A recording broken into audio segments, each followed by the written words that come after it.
Welcome back to Prayagraj education. Professor Rajendra Singh रज्जुबीय विश्वविद्यालय के BA BSc BCom BBA BCA चतुर्थ सेमेस्टर के अंतर्गत एबिलिटी एनहेंसमेंट कोर्स जो कि बहुविकल्पी व अनिवार्य प्रश्न पत्र है English language skill and communication, जिसमें हम कई चैप्टर्स कर चुके हैं, जिसमें से आपका ऐसे women's education by yes Radha Krishnan complete हो चुका है। शॉर्ट स्टोरी बहुत पहले ही कंप्लीट कर चुके हैं, under the banyan tree by RK Narayan. इसकी प्लेलिस्ट आपको चैनल पर मिल जाएगी, अगर आपने अभी तक नहीं किया है बहुविकल्पी प्रश्नों के साथ तो आपको मिल जाएगा। और इसमें से ड्रामा भी हम कर चुके हैं, where there is will by Mahesh Dattani. इस वीडियो में हम नावल है जो कि भावनी भट्टाचार्य द्वारा लिखी गई है, हु राइट्स अ टाइगर।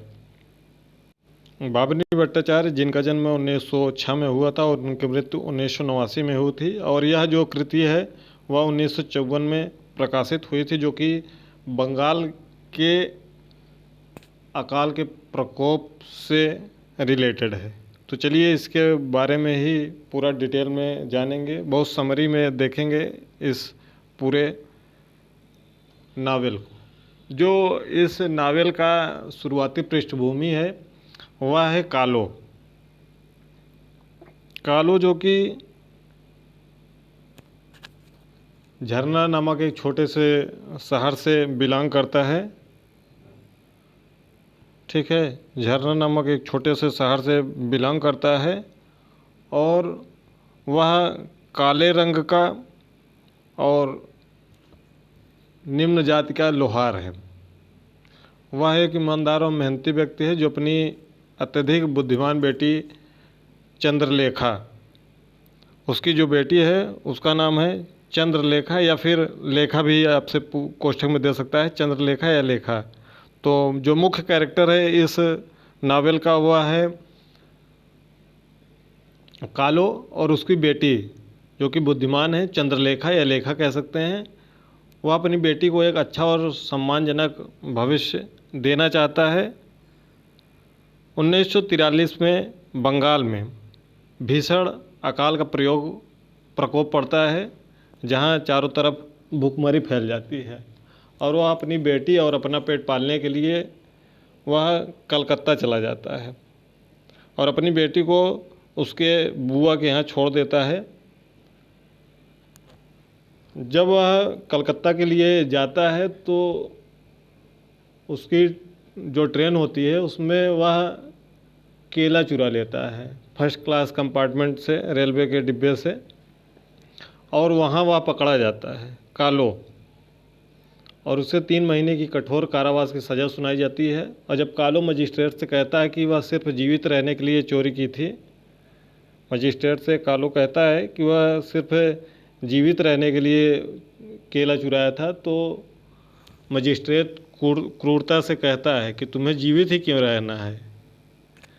तो यह जो सवाल है वह कालो के विश्वास को झकझोर देता है। जेल में उसको जेल हो जाती है 3 महीने की, और उसी जेल में उसकी मुलाकात बीतेन नामक एक क्रांतिकारी कैदी से होती है, जो कालो के मन में उच्च जाति के जो पाखंडी समाज के खिलाफ विद्रोह है उसके खिलाफ बीज बो देता है।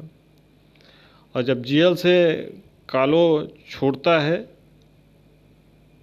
ठीक है, यहाँ पर ये सभी अंग्रेजी में दिए हुए हैं, इसको आप स्क्रीनशॉट रख लीजिएगा, क्योंकि बहुत डिटेल में अगर पढ़ेंगे तो ये आपका 1-2 घंटे लग जाएगा इसमें कंप्लीट करने में। जेल से जब छूटता है तो कालो को कोई अच्छा काम नहीं मिलता है, और वह जिंदा रहने के लिए वह कोठों के लिए लड़कियां ढूंढने वाले दलाल, पिंप, यहाँ पर दलाल का अर्थ है पिंप यहाँ पर दिया हुआ है, तो दलाल का काम करने पर मजबूर हो जाता है। और कहानी में जब सबसे बड़ा मोड़ यह आता है कि जब वह एक नई लड़की को कोठे पे लाने के लिए उसको भेजा जाता है, तो वह देखता है कि लड़की कोई और नहीं बल्कि उसकी खुद की बेटी चंद्रलेखा है, जो उसको ढूंढते हुए कलकत्ता आई थी और तस्करों के जाल में फंस गई थी। इस घटना से क्रोधित होकर कालो उच्च जाति के अमीर लोगों से बदला लेने का फैसला करता है, और वह अपना भेष बदलकर एक ब्राह्मण पुजारी बन जाता है। ठीक है, ब्राह्मण पुजारी बन जाता है और अपना नाम मंगल अधिकारी रख लेता है, यानी कि ब्राह्मण पुजारी बन जाता है और मंगल अधिकारी अपना नाम रख लेता है। वह एक झूठा चमत्कार रचता है। वह ज़मीन के नीचे चना दाबा जाता है और वह पानी पाकर फूल जाता है। उसी में वह भगवान शिव की मूर्ति को रख देता है, जो ज़मीन से ऊपर उड़ जाती है जब चना फूलता है तो।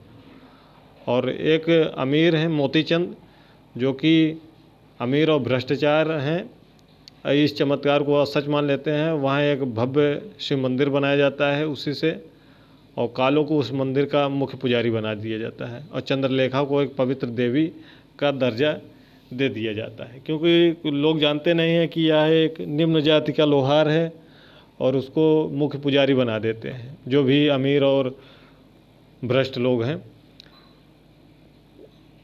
कालो अमीरों को लूटता है और उन्हें अपने पैरों पर झुकते हुए, क्योंकि वह पुजारी है तो लोग उसके पैरों पर झुकेंगे ही, तो झुकते हुए देखकर वह मन ही मन खुश हो जाता है। लेकिन वह बाघ की सवारी कर रहा है। यहाँ पर है राइडिंग द टाइगर। यहाँ इस कहानी का यही सीधा सीधा मतलब है कि जब संकट आता है तो वह ऐसा झूठ बोल रहा है जिसे वह चाह कर भी नहीं उतार पा रहा है। राइडिंग द टाइगर यहाँ पर इस मुहावरे का अर्थ हुआ। और बूढ़ा अमीर जो मोतीचंद है, वह चंद्रलेखा से अपनी चौथी पत्नी के रूप में, यानी कि 3 पत्नी उसकी पहले से ही हैं मोतीचंद की, वह चंद्रलेखा से अपनी चौथी पत्नी के रूप में शादी करना चाहता है। रोज़ रोज़ से झूठ से थकी हुई लेखा भी हताशा में इसके लिए मान जाती है, और तब कालो का एहसास होता है कि उसका यह झूठ उसकी अपनी बेटी की ज़िंदगी बर्बाद कर देगा। एक बड़े उत्सव के दौरान कालो सबके सामने सच्चाई स्वीकार कर लेता है कि मैं मंगल अधिकारी नहीं हूँ, मैं कालो लोहार हूँ। ठीक है, मैं कालो लोहार हूँ। उच्च जाति के अमीर लोग दंग रह जाते हैं, और वे इतने समय से एक अछूत के पैर छू रहे थे। तो वहीं दूसरी ओर गरीब और शोषित वर्ग कालो की हिम्मत की तारीफ करता है, और कालो और लेखा मंदिर छोड़कर आज़ाद हवा में सांस लेते हुए बाहर निकल जाते हैं। ये पूरा इस नावल का सारांश है, जो कि आपको 5-7 मिनट में क्लियर कर दिया गया है। अब इस पर जो प्रश्न बनेंगे बहुविकल्पी, वह किस प्रकार से प्रश्न बनेंगे, तो चलिए उसको देख लेते हैं। पहला प्रश्न है, क्योंकि यह प्रश्न पत्र बहुत ध्यान से सुनिएगा, केवल और केवल अंग्रेजी में आपको देखने को मिलेगा, हिंदी में देखने को नहीं मिलेगा। लेकिन आप हिंदी में एक ब्रीफ समरी आपको पता रहेगी तो आप आसानी के साथ इसके जो 3-4 प्रश्न आएंगे आसानी के साथ कर पाएंगे। तो पहला प्रश्न है, who is the central protagonist of Bhabani Bhattacharya novel he who rides a tiger, यानी कि झूठ की सवारी। ठीक, तो बाभनी भट्टाचार्य का यह जो है, तो इसका मुख्य जो कैरेक्टर है वह कौन है? तो मुख्य कैरेक्टर है वह है कौन? कालो है कि बितेन है कि मोतीचंद है? तो इसमें कालो है, जो कि निम्न जाति का लोहार है। बाद में वो अपना नाम क्या रख लेता है? मंगल अधिकारी है। लेकिन ऑप्शन में मंगल अधिकारी भले ही होगा, लेकिन मंगल अधिकारी आपको नहीं रखना है, वो तो अपना नाम बाद में रख लेता है। नाम उसका शुरू में क्या है? कालो है। अगला प्रश्न है, व्हाट ट्रेडिशनल ट्रेड डज कालो practice by virtue of his cast heritage? कालो का जो वास्तविक पेशा है वह क्या है? तो वह वास्तविक उसका पेशा क्या है? उसका ब्लैक स्मिथ का, यानी कि लोहार, ब्लैक स्मिथ उसको कहते हैं, कर्मकार। ठीक है, बाद में वह पुजारी बनता है, लेकिन वह बाद में बनता है। लेकिन उसका जो मुख्य वास्तविक पेशा क्या है? उसका वास्तविक पेशा है ब्लैक स्मिथ का। और जब वह पुजारी बनता है तो बाद में बनता है। अगर आपसे बाद में पूछा जाएगा कि बाद में कालो से नहीं, आपसे अगर पूछा जाएगा कि मंगल अधिकारी का पेशा क्या है, तो मंगल अधिकारी का पेशा है प्रीस्ट, यानी कि पुजारी। अगला प्रश्न देखते हैं। इसी प्रकार से आपसे प्रश्न पूछा जाएगा, the novel is set primarily against the historical backdrop of which major event? तो यह जो उपन्यास है वह किस ऐतिहासिक पृष्ठभूमि पर आधारित है?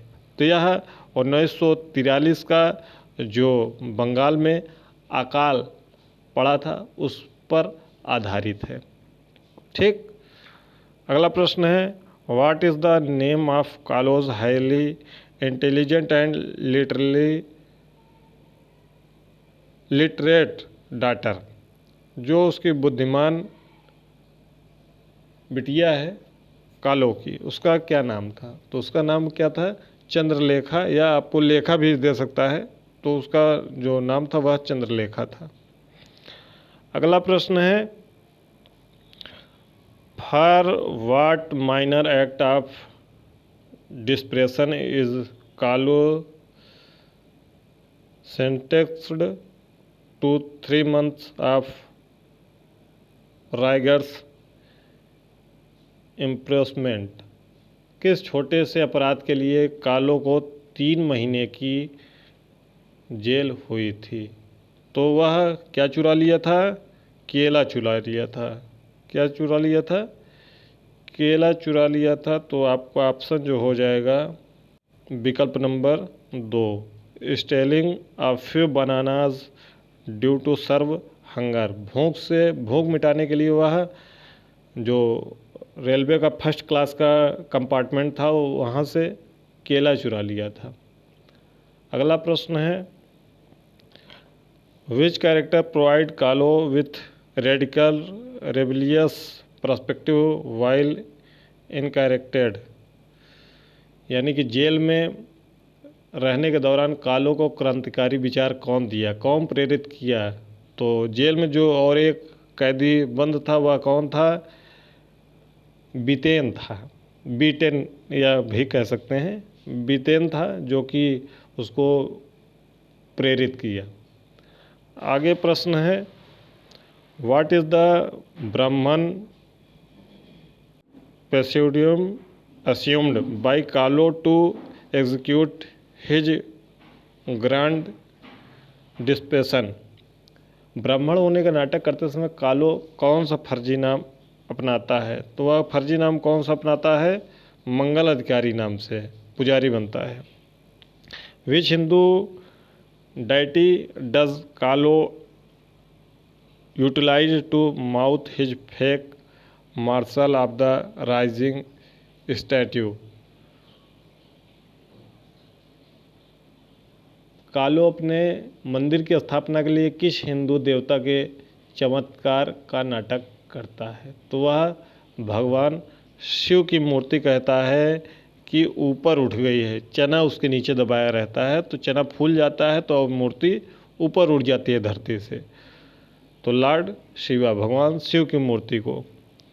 अगला प्रश्न है, who is the wealthy corrupt merchant that seeks to marry Chandralekha as his 4th wife? कौन सा व्यक्ति है जो चंद्रलेखा से अपनी चौथी पत्नी के रूप में शादी करना चाहता है? तो वह कौन है? मोतीचंद है। मोतीचंद जो कि अमीर है, जो चंद्रलेखा को अपनी चौथी पत्नी के रूप में शादी करना चाहता है। और अंतिम प्रश्न है, what does the tiger symbol represent with in the core thematic context of the novel? जो उपन्यास है वह टाइगर, इसमें जो टाइगर है वह किसका प्रतीक है? तो जो टाइगर है वह झूठ और धोखे और जाल और निरंतर भोग का प्रतीक है, क्योंकि वह झूठ से ही इस सब को आगे बढ़ाता है। जो मुख्य इस पर कैरेक्टर कालो है। तो ये पूरा समरी है जो कि he who rides a tiger, compose by Bhabani Bhattacharya in 1954। ये आपका प्रोफेसर राजेंद्र सिंह रज्जूभी विश्वविद्यालय के BA BSc BCom BBA BCA चतुर्थ सेमेस्टर के लिए बहुविकल्पी व अनिवार्य प्रश्न पत्र है। यहाँ से आपको 3 से 4 प्रश्न देखने को मिल जाएगा। पूरा प्लेलिस्ट बनी हुई है, जितना भी अभी तक हमने पढ़ाया है, तो आप प्लेलिस्ट डिस्क्रिप्शन बॉक्स में या चैनल पर विजिट करके देख सकते हैं।